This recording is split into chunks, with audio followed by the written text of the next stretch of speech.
A very good morning to you. Welcome. Daily Brief continues, but right now we take a look at what's latest in the world of business, keeping in mind that last week the CS for National Treasury, Ukur Yatani, read his budget statement.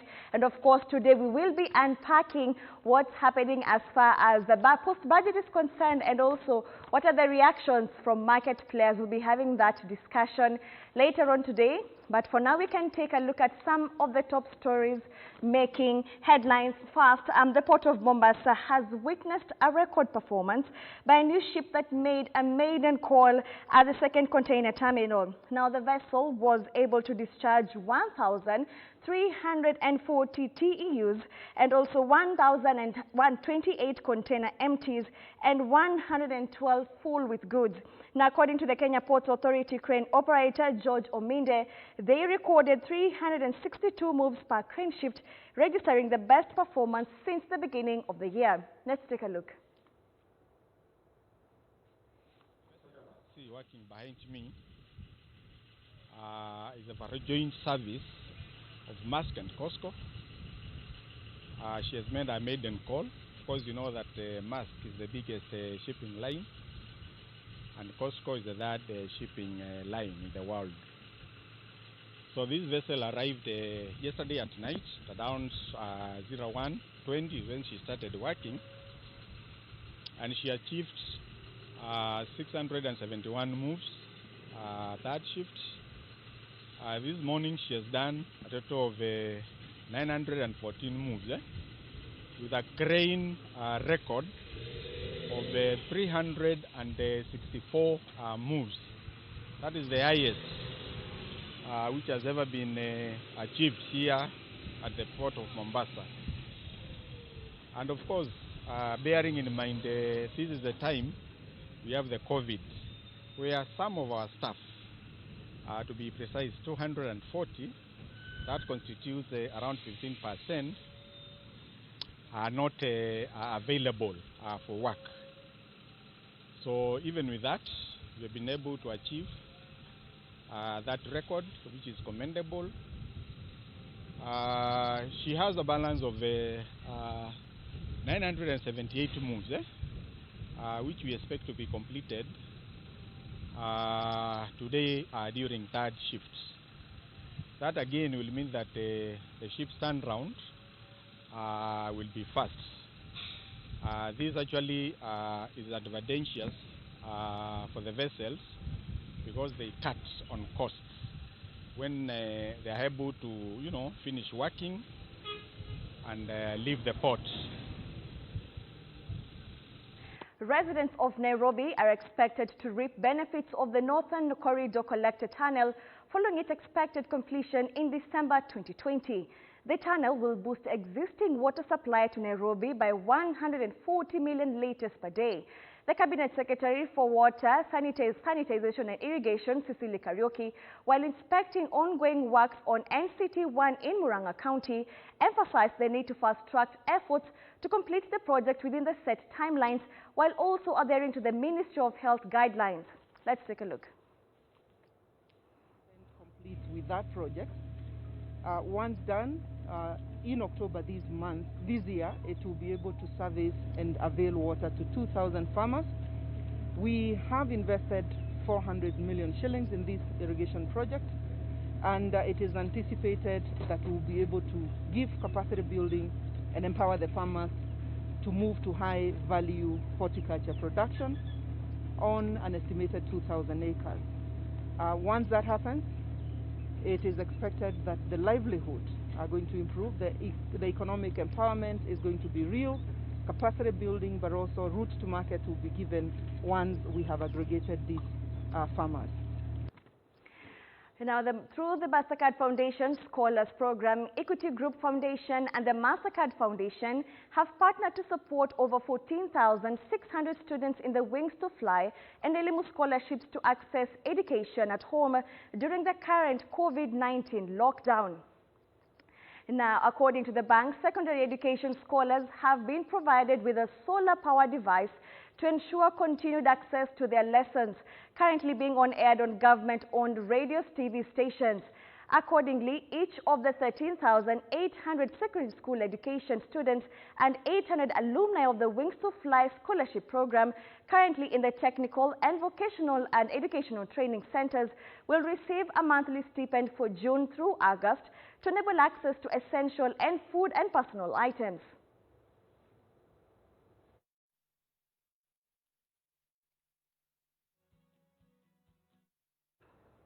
Now, the Kenya Tea Development Agency Management Services has suspended the importation of fertilizer for smallholder tea farmers for the year 2020 following disruptions in the importation chain that has been occasioned by the COVID-19 pandemic. KTDA imports fertilizer on behalf of its over 600,000 smallholder tea farmers for application during the short rains in the October-November of every year. Now, the bulk importation enables tea farmers to benefit from the economies of scale, competitive prices, and deliveries of the tea during the buying centers. However, the disruption caused by the COVID-19 pandemic makes it impossible for fertilizer to be delivered in time for application by the farmers. The board suspended the tender for importation of fertilizer to the next season. Consequently, farmers will be refunded the contributions that they have made in the last 7 months, along with the accrued interest. This will be effected at the end of this month, June 2020.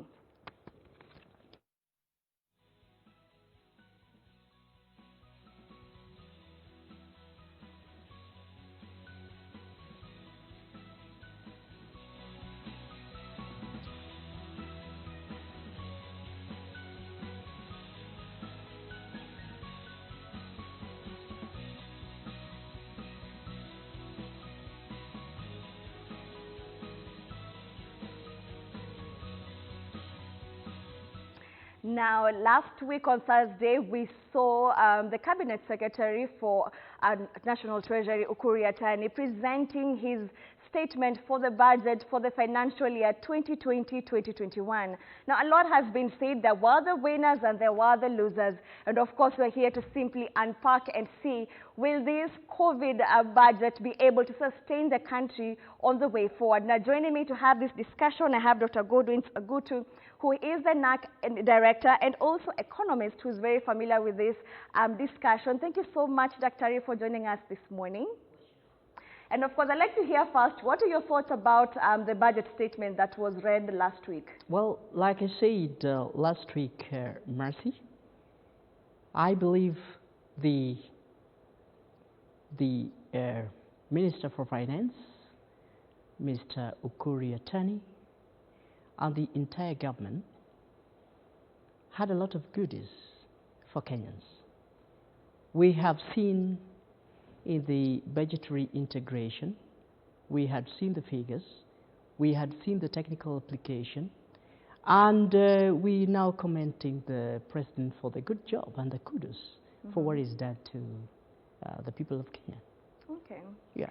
And right now, you know, it was his first budget to present. Well, at the same time, this budget comes with a lot of expectations, especially now with COVID-19. Will it be able to sustain us during COVID-19? Yeah, I think the sustainability has been achieved in terms of the global expectations and the local expectations.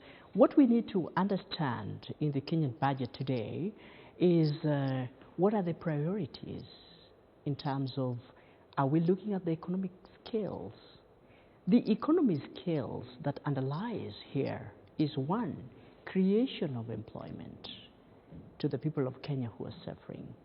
Secondly, is the improvement and the sustainability of the public health in terms of equipment, schemes, and of course, least but not last, is creating safety nets for unemployed, schemes in the country. So once these three issues are addressed, then we are good to go. Okay, and I'm glad that you've mentioned especially the key priorities, I mean, including health, including, unemployment. And for now, I think the main question for many Kenyans is what will it take for life to be a bit bearable, keeping in mind that expenditure is not the same, disposable income is not the same. The measures and the incentives that were stated, that were presented during the budget statement, are they enough to help Kenyans go through this pandemic? I believe if there is the spirit of honesty within Kenyans themselves, the enterprise society, that is to say the private business practitioners and the government incentives. What I'm trying to say, Mercy, look, when we are honest with our dealings, we have to make a declaration in terms of what revenues do we owe to the government of Kenya. Are we honestly paying our KRA bills? Are we honestly doing our incomes? Are we honestly dealing in terms of what are the directives of the government? Then, once that is achieved, I believe even the youngest amongst ourselves will not cry for issues of sustainability in terms of economy. Okay. Another thing that people are talking about right now is debt. Of course, currently our public debt goes over 1 trillion shillings. And of course, even right now, we are still receiving more grants, we're still receiving more concessional loans. And for Kenyans, it's a bit worrying. Will the government be able to handle this debt? Will we be able to pay back, considering now that we need more money more than ever to handle COVID-19? Great. I think the debt that Kenya has is not as big as the problem that we have. What I mean is, look, the debts are structurally dealt with in terms of an incentives of the governments to balance in between what is collected as the domestic, revenue, and what can be dispensed in terms of, looking forward to the international community to sustain certain projects in the country.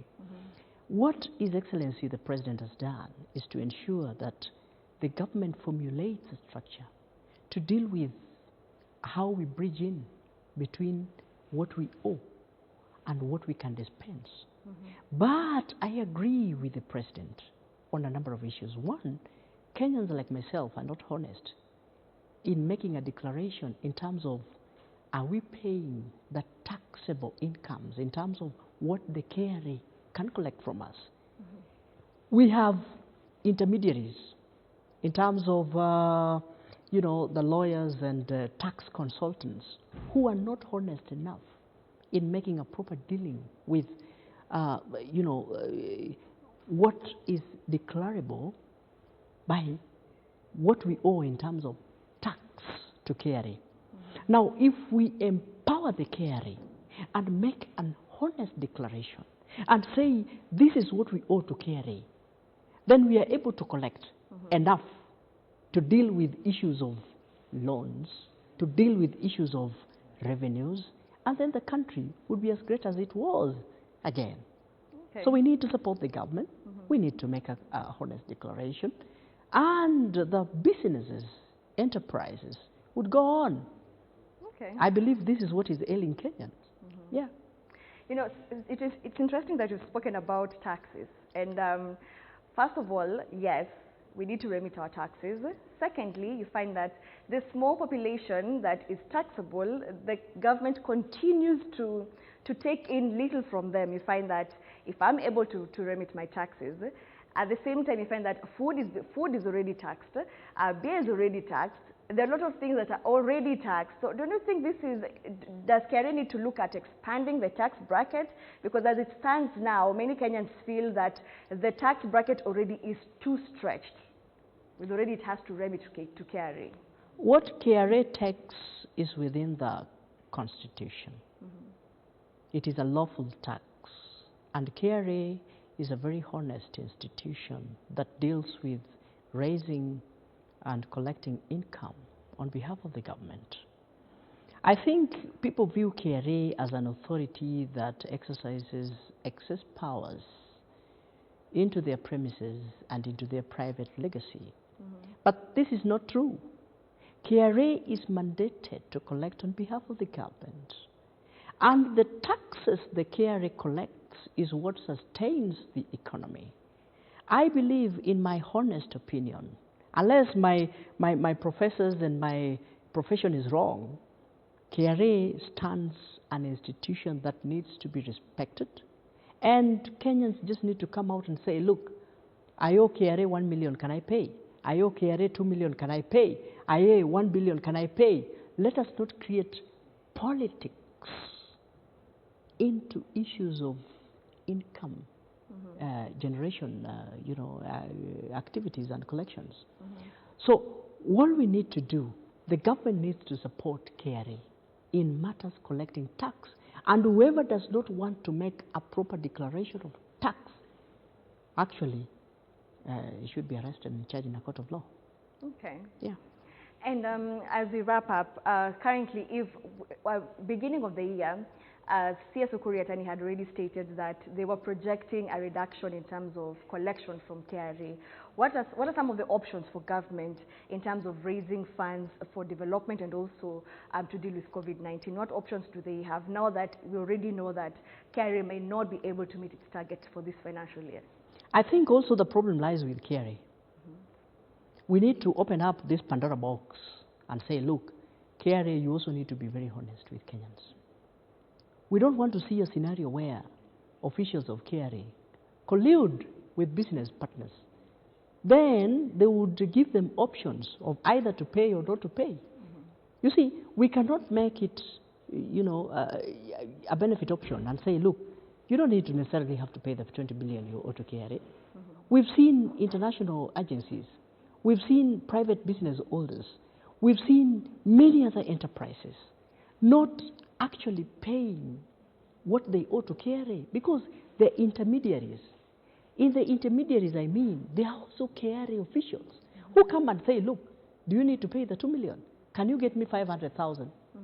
Then we can waive it for you. You see, when you do that, as individual, you'll be benefiting, but the government is losing. So it is not a problem of Uhuru Kenyatta. No. The Uhuru Kenyatta project has been clearly defined to deal with issues of taxes. Okay. It has been clearly defined to protect investors. It has been clearly defined to deal with any emerging issues. Look, for example, Mercy, you're talking of the corona pandemic. It is not a new thing. It has happened in other countries. We have seen what it is. As a government policies, we formulate policies based on what has happened in other countries.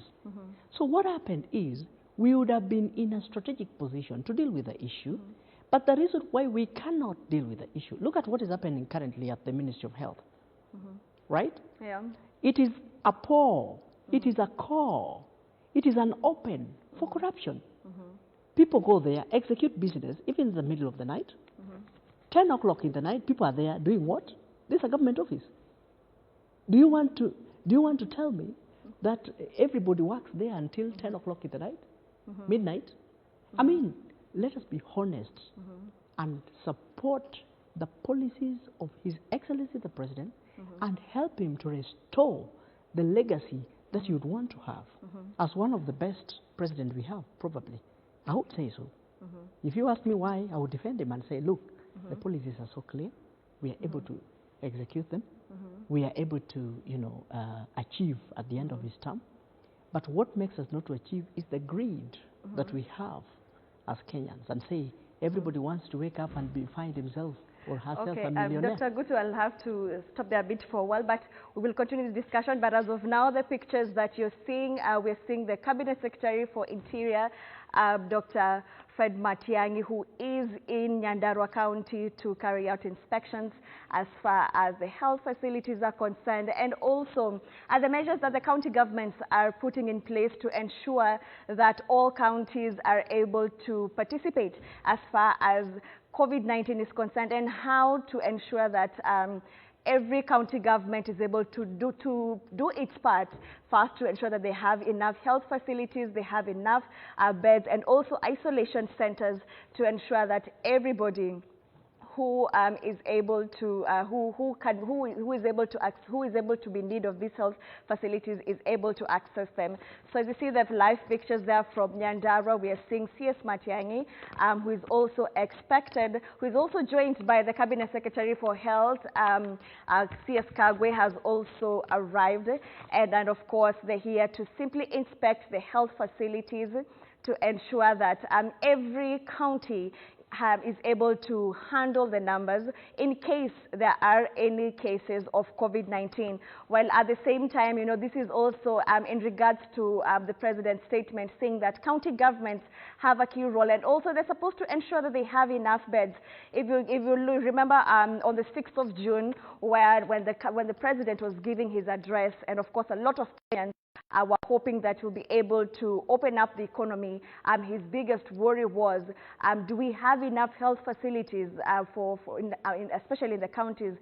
Is our health system, will it be able to be overstretched in case we have increased numbers of Kenyans who are in need of these health facilities? And that was his biggest worry, even as he was debating on whether or not to open up the economy, on whether or not to lift the curfew, and also on whether or not to lift the cessation, especially in Nairobi, and of course in Mombasa and other counties, movement in between the counties. So of course we will be seeing both the CS for Interior and of course the CS for Health moving around in different counties to inspect how are the counties participating in combating of COVID-19, while at the same time how prepared are they getting ready to ensure that in case there is a surge of numbers of people infected with COVID-19, how prepared are they and how many beds do they have? If you remember, of course, Siaya County really raised some questions with only having about 10 beds for the whole county, and of course some of the issues that led to President Uhuru Kenyatta not opening up, not lifting the curfew, and of course not opening up the counties. And of course enough has been said as far as participation of counties is concerned. We've seen different counties have been ready. Mombasa has been at the forefront as far as access of health facilities for COVID-19 is concerned. We've seen also Machakos County, they were able to also to put aside an isolation center and of course set aside a number of beds for COVID-19 patients. Also Makueni County also had an opening of a whole facility to deal with COVID-19 related cases, and of course we also had Murang'a County, which also recently opened their COVID-19 health facility. So of course we've seen different counties that have been highly participating as far as combating of COVID-19 is concerned, and we'll be giving you that details in our subsequent bulletins, and of course in case of any address by any of the two ministers, we'll be able to address. Now to our final sentiments from our interview on post-budget, and of course Dr. Gutugi, if you can just give us your final comments as far as the budget for 2020-2021 is concerned. Do you feel it's sustainable to carry us through, and what should the government be looking keenly during this time? Great. I think the budget is extremely very sustainable, and as a matter of fact, we're looking up into the government to provide incentives in terms of empowering the Ministry of Health to deal with the extreme effects of the pandemic of coronavirus, to open up the public health, to bring into more affordable healthcare and facilities into dealing with the matters that are concerned. Secondly, I would also say that the government needs to extend more authority, more power, more in excess of dealing with matters corruption, because all that brings down the economy is corruption issue. People mismanaging funds, misappropriating funds, and going scot-free because they can bribe their way out of the system. So once these two issues are dealt with properly, then we as Kenyans, we would appreciate and applaud our president and say, look, we are supporting the policies that you've come into with in this system. Yeah. Okay, thank you so much, Dr. Agutu, for speaking to us. And of course, this conversation, as far as post-budget is concerned, will be held the whole week to break it down for you, and of course, with the help of experts such as Dr. Ogwens Agutu, and of course, with the director and economist at NARC. Thank you so much for joining us. And of course, here we'll be on Inside Business. We'll be unpacking the budget. Of course, a lot was said during this time. People are concerned about the taxes, about the cost of living. So of course, we'll be here with a pool of experts to unpack the budget for you. But as of now, as far as news making headlines right now, Oscar Sudi has been summoned by NCIC, and of course, we'll be listening in to hear what has been taking place. Tukiwa wa Kenya, tukiwa viongozi wa Kenya hii, ni lazima tuwe makini sana, kwa sababu nimeitwa hapa leo na nimepata kuuliza pia watu wengine wenye wamekuwa wakiongea kupita kiwango kama wameitwa hapa, na tumepata kujua kuna wenye wameitwa na kuna wenye hawajaitwa, na sisi tunaomba hii commission ifanye kazi yao vile wanafanya. Kila wakati tukiongea na wanaona kuna swali wanataka kutuuliza, wako na uhuru, kwa sababu hiyo ni kazi yao, na pia sisi tutawapatia more information, kwa sababu sisi pia ni viongozi na tunapata information ya Mungiki tumewapatia. Sitasema kupita hapo kwa sababu ingine pia inadhari maisha ya wengine, lakini wamepata information ile walikuwa nataka. Lakini ile nilisema na nitarudia kusema ni ya kwamba hatuwezi kukubali wakora ama wale wameshindwa namna ya kutackle siasa watumie Mungiki tena kuturudishia ili wagonganisha watu wetu. Hiyo ndio tumejaribu kusema vizuri na tumeeleza hii commission. Nafikiri kuanzia hapo wataendelea naye na watajua zaidi namna ya kuhandle.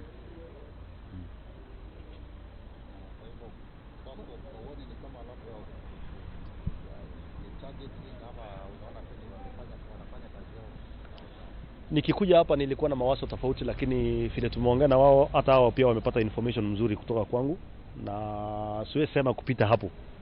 Hawa sasa watachukua hiyo nafasi kufanya hiyo kazi, na wametuhandle vizuri. Wameuliza maswali walikuwa wanataka kwa njia yenye inafaa, na tumewajibu pia kulingana na ile information tuko nayo. Well, that was Oscar Sudi, who